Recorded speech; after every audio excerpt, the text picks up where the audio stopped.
Okay, we'll bring the committee to order. Today's consideration of H.R.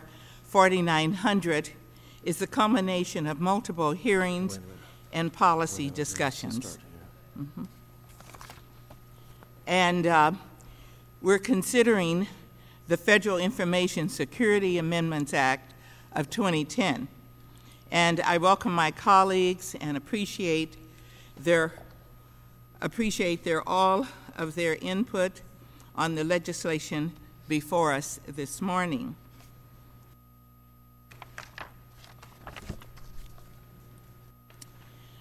The bill before us was reviewed by this subcommittee during our annual FISMA oversight hearing in March. And during our markup, we will consider an amendment that makes a number of technical changes and reconfirms and refinements to the base bill, as well as an amendment for Mr. Connolly to codify the office of the Chief Technology Officer in the Executive Office of the President. And I'm hoping that these proposals will be considered favorably by my colleagues in order to move forward with this legislation as expeditiously as possible.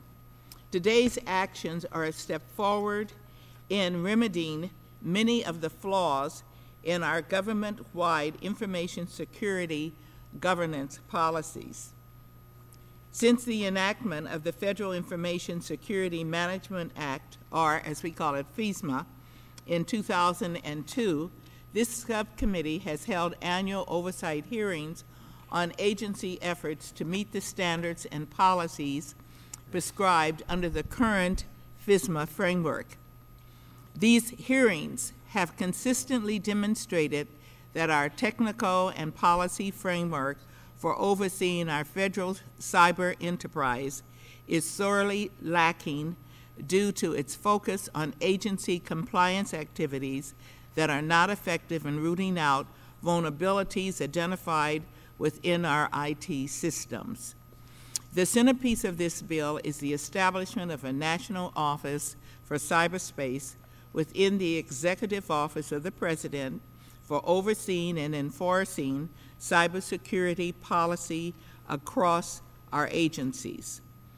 Unfortunately, our current oversight and enforcement model within OMB has proven to be deficient and would be best suited to be led by a White House cyber coordinator that is solely responsible for the security of our agency's systems.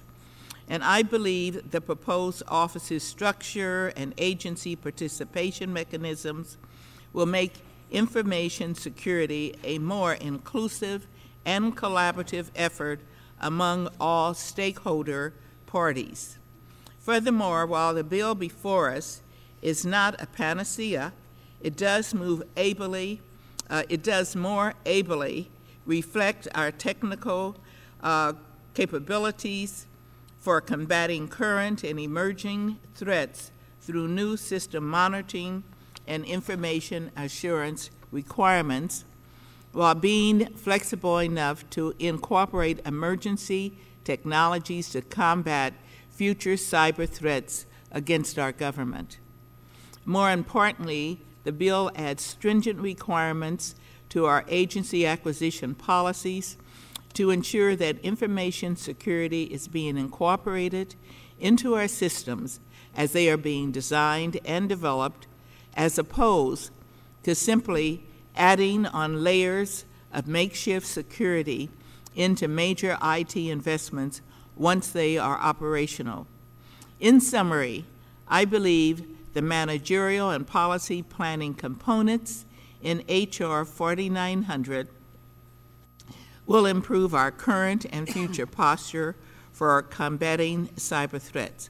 I am grateful for the assistance and support given to me by my colleagues on both sides during the bill's development and ask for its favorable consideration this morning. And thank you very much, all of you.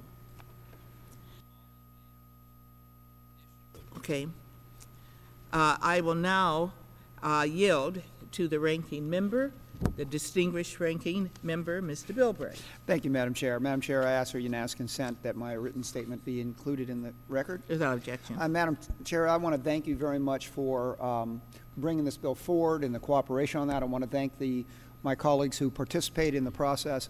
Madam Chair, you know, a lot of Americans said not so long ago is, why was Washington asleep until 9/11 happened? Why did it take the destruction of airplanes and massive buildings to wake up Washington up to the threat that was posed against the American people? Why did it take so long for us to recognize that old antiquated systems that were developed in the 70s did not work in the new century? I want to thank you, because I think so often we point back and find fault with things that weren't done in a timely manner and appropriately in the past, and we don't recognize those things that are being done presently and avoiding problems in the future. And though this bill is not a guarantee that we will not see a cyber 9/11 somewhere in the future, it is a giant step to do everything we can at this time in a bipartisan effort to avoid that future for not only ourselves but future generations. And I want to thank you for that. I think that we all know, much like we did with traditional terrorism, that cyber terrorism is hitting our system constantly. Every day there is probes, there's ways of trying to find vulnerability. And sadly, what we did in the past was we ignored those until the crisis became a disaster. We are in a crisis mode with cybersecurity, and we are doing something today to try to avoid a cyber disaster in the future. And I want to thank my colleagues on both sides of the aisle, because we keep hearing people say, why doesn't Washington work together? Why isn't there more bipartisan effort? I think this bill is a good example. I think both the ranking member and the chairman of the full committee has set a great example for us as subcommittee chair and ranking member, and for, I think, all the members of this committee, that putting partisan politics aside, we put the American people first, and this bill is a good example of cooperation, working together, and doing what American people wish we did more often. And thank you very much for your leadership on this bill, and I yield back. Thank you, Mr. Bilbray, for that statement. I think it reflects what we collaboratively have been doing all along. Does any other member seek recognition to make an opening statement? Mr. Connolly? Madam Chairwoman, I thank you, and I just wanted to thank you for your leadership on this bill. I join with Mr. Bilbray in commending the bipartisan nature of this. The cybersecurity challenge is only going to grow. It's going to grow because of our dependence on technology growing. It's going to grow because the nature of the threat is continuing to grow. And so making sure we're prepared, we're vigilant, we have the tools and resources we need is critical. I also want to thank you so much for incorporating my bill on making statutory the creation of the position of Chief Technology Officer. When President Obama ran for office, he said that he would appoint the nation's first CTO to ensure that our government and all of its agencies have the right infrastructure, policies, and services for the 21st century. He subsequently, of course, created the position by executive order and named Anish Chopra, the Secretary of Technology in the Commonwealth of Virginia, to the position as the first CTO of the United States government. And I think that's great. But now that the President's done his part, I think we in Congress need to institutionalize this office by making it statutory and making specific and explicit some of the responsibilities there too. And that's all this bill does. And I really appreciate your leadership and your willingness to accommodate, Madam Chairwoman. I also want to thank your staff, Bert and Adam and others, who were so helpful in making sure this could happen. I think this is, over time, going to make a big difference. We now have 3 positions at the top of the U.S. government that need to be coordinated, and I think the CTO can do that. We have a cybersecurity czar, we of course have the Chief Information Officer, and we have the CTO. 2 of those 3 are newly created in this administration. So making sure we have the architecture of management right when it comes to the deployment of technology and the advocacy for technological innovations and deployment, I think is critical moving forward, and especially to the mission Mr. Bilbray just talked about in terms of cybersecurity. So again, I thank the Chairwoman, I thank the Ranking Member, and I thank committee staff for their help. Any other member? Madam Chair, just want to keep this short so we can move Coyer. on the bill, but thank you, Madam Chair. Again, I want to thank you for your leadership on this particular bill, your staff, and of course our ranking member also. This is very important. I know that as a member of another committee on Homeland Security, this is something that we need, and I really appreciate your leadership, and thank you for the work that you've done. Thanks. Mr. Cuellar? I just called you. Mr. Quigley? Okay. We will hold the record open if other members would like to offer statements for the record. Now, I now open H.R. 4900 for consideration without objection. The first reading of the bill will be dispensed with, and the chair has an en-bloc amendment at the desk, and the clerk will report the amendment. It's already been distributed. And the amendment is now, I think you have copies of it, and without objection, the amendment will be considered as read and original text for purposes of amendment. Okay?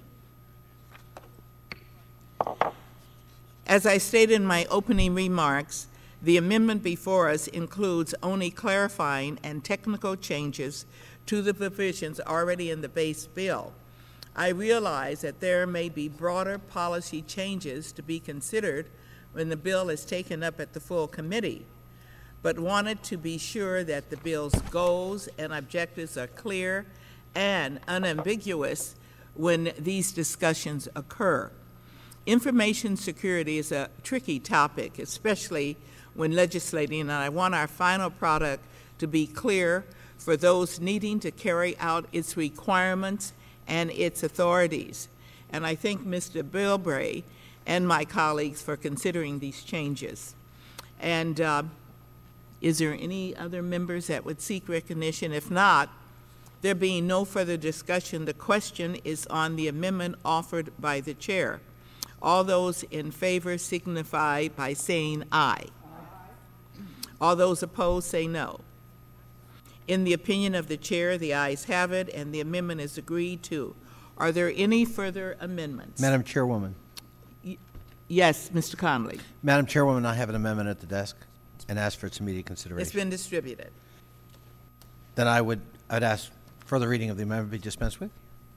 Okay. Madam Chairwoman, this is the amendment we discussed, and again, I thank you for your accommodation.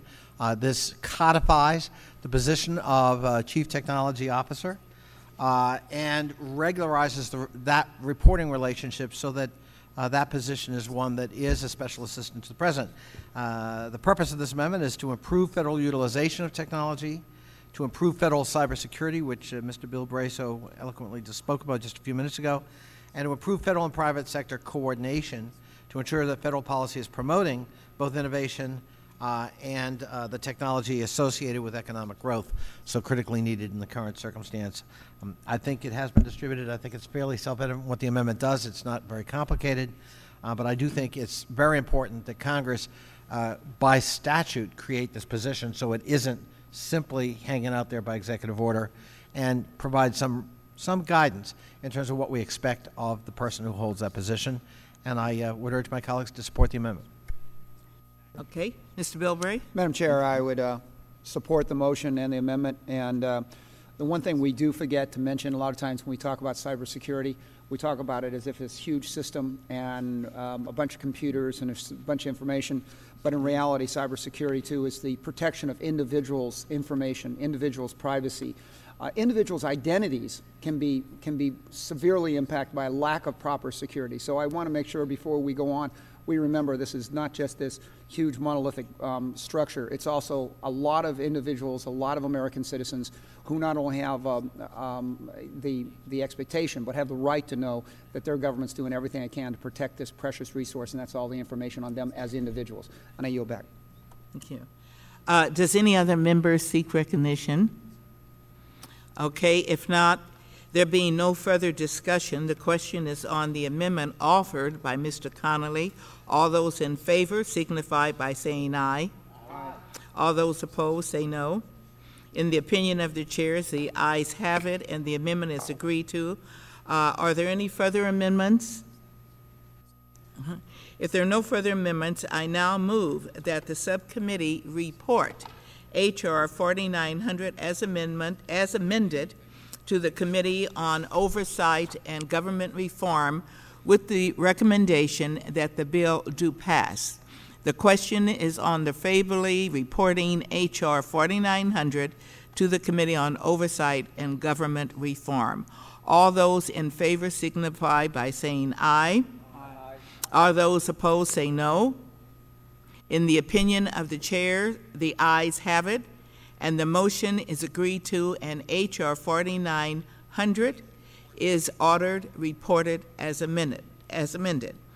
And I ask unanimous consent that the staff be authorized to make technical and conforming corrections, and without objection so ordered. And I would just like to say I appreciate all the members who have worked on this issue attending today, and I think we are moving in a direction that will protect this country in cyberspace, particularly at a time when it has been observed that people are still trying to endanger us. And as we do our investigation, we use cyberspace. And cyberspace has taken us to the current offenders, and I'm sure there are many, many more out there. But I think this bill will help Mr. Cuellar to address these issues of security and privacy. So without objection, this meeting stands adjourned. Thank you for your.